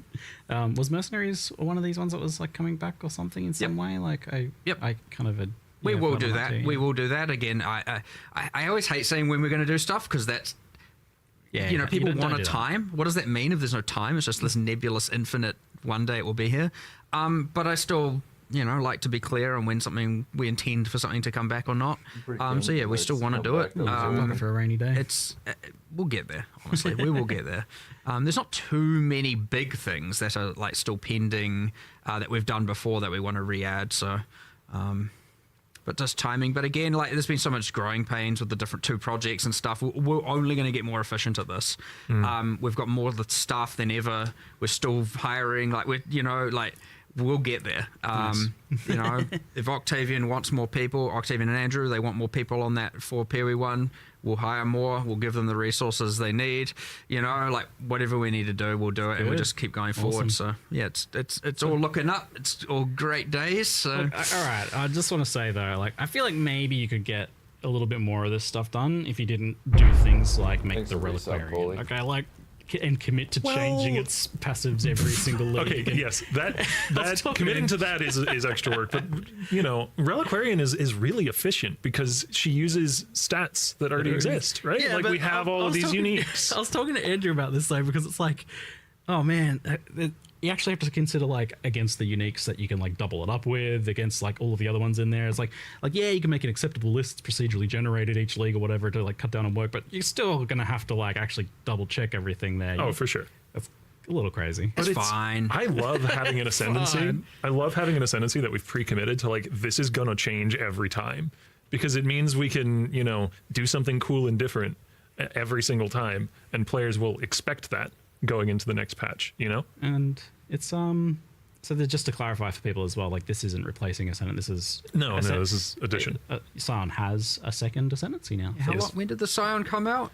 God, like before 18 I was years here. ago, Yeah, or so 20 years ago. 13 years or something, probably. Yeah. So 13 years to get its second Ascendancy. So 13 years from now, we'll get the third class. Right on par with the rest of the classes. Wild. No, it's really cool because I really like the idea of it changing. I'm also looking forward to the idea of it. Let's say it's really good this league, and then people are like, no, I don't want it to change. And then guess what? It's going to change. And then people are like, committed. ruined. It's killed. It's ruined. It is good that you've like just laid that down from the beginning for that. I think it's probably the way to And do you it. just get the cool thing where you're like, no matter what now, technically, From every a, single expansion like, will have a build new ascendancy standpoint, class in it's that a regard. Horrible great teaser ascendancy to material. make builds Yeah, for true. because And, it'll always 20 break. days done. But also in the same sense, if it does get ruined, as people are like, you know, the next league gets saved, you know. But you can see things where maybe some leagues it's better for certain archetypes. You know, it might be better for casters here, or attackers here, or summoners here, or a boss. Yeah, for the theory crafters, it's going to be like a new little puzzle to unpack every league, isn't it? Yeah. Even if nothing else happens with ascendancies. And we often do these things where we're like, okay, this is going to require work every league. Let's just double check we're definitely keen to do that, and it has to pass the cool threshold. And in this case, it's like, yep, it's cool enough. We're doing it. It's all good. All right. So the other thing on the skills and classes sort of side of things, this time you went for a pretty comprehensive set of new skills, buffs, support gems, even some passive changes to support the Holy Warrior Templar archetype. So I guess the downside with approaches like this of doing like a specific archetype flavored set of changes is that, you know, maybe some people ultimately won't be interested in it, but it seems like I think that's probably a worthy trade-off for the fact that you get a much more interesting experience there. Like, I'm not just like, oh yeah, one skill saw a little bit of a buff or something. It's not really that interesting to change your builds. You can be a lot more. The upside is you can be a lot more like holistic and take a broader view. It's like, okay, we're not just adding this new skill that happens to fit this archetype. We're adding a handful of new skills, a handful of new supports. There's a couple of uniques that have been changed to help support this. The Guardian Ascendancy has a new pointer to help support this kind of play style. And that just immediately makes it much easier for a player who might have been interested, but also wants to play a powerful build and wants to have a well-supported build to commit to playing the new thing on League Start. As opposed to if you just add a skill without any of the supporting foundation, then it's much harder. Like it's much easier for that skill to sink rather than swim. Yeah, that's it. That's not a lot of things contributing there. Is there something you'd like to kind of keep doing, do you think, then? That kind of like, you've done it a couple times in the past, but it's not ever been a super consistent trend doing this like archetype flavor. It's certainly for skills and easier things. and has its merits, but I'd say we're probably just going to remain inconsistent in that regard. Probably. You'll be consistent in nothing else but being inconsistent. It's good. For 329, and a thing that's come up and probably what we'll be doing is, instead of so much a whole new archetype, it's like, let's go back and look at existing skills and how we can, instead of just numerically necessarily change them, actually rework them. Especially things like, early game as well. At some point, rolling magma becomes a little bit boring, or has its woes. We know the deal. So being able to go back and look at, there's actually been quite a high demand for people going like, can you just change up the early game, like what we're playing with, please, no more rolling magma, kind of has been a lot of, and I'm sure there's some people that love it, and I'm not to say we're going to like eradicate it, but ideally for the next one we'd focus less on the whole new archetype and maybe more on, reworking some of the other skills, sure. But that was something on our current, list of things. So we'll see how that goes. But, reworking a skill can often effectively mean it's a new skill. Like on a personal level as well, one of my favorite stuff to work on is skill and support related design. So there will definitely be more and more attention to that. Even if it's just from me wanting to do it, in an extra few hours after my normal workday or whatever.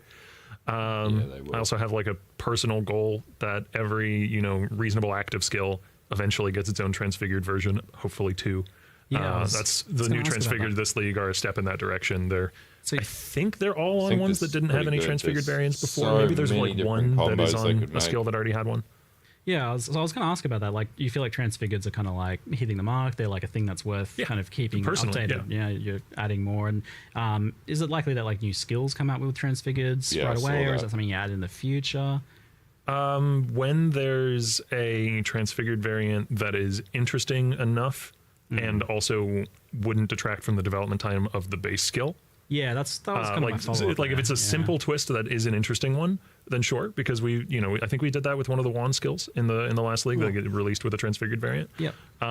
But those are still, now they are skills in the game that are a valid active skill. Like the player might choose as their main skill, so they will eventually need to get one. Yeah. And see, like, I guess you could be concerned that like it's eating into skill designs, but it seems like it's almost the opposite, where it's like a dumping ground for the ideas that didn't make it into a skill. You can like, Sure. yeah, well, this is just one little idea for a twist on a skill. It can't really be a whole new skill, so And it's like, the perfect place for it, right?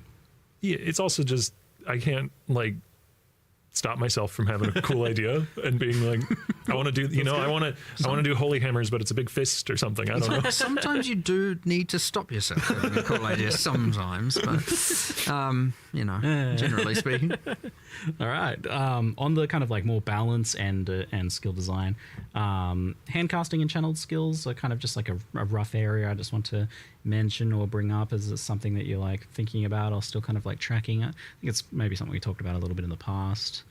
Not on the current, as a not for 328 really, in any obvious sense, but like, not to say there isn't something with exceptional supports that might come to, especially stuff we haven't even necessarily thought of, and there's obviously when we add so much stuff, there's so much unintentional usage, but like, yeah, I understand it needs maybe a bit more of a fundamental that's look gonna at, be a weird one. still on the list again.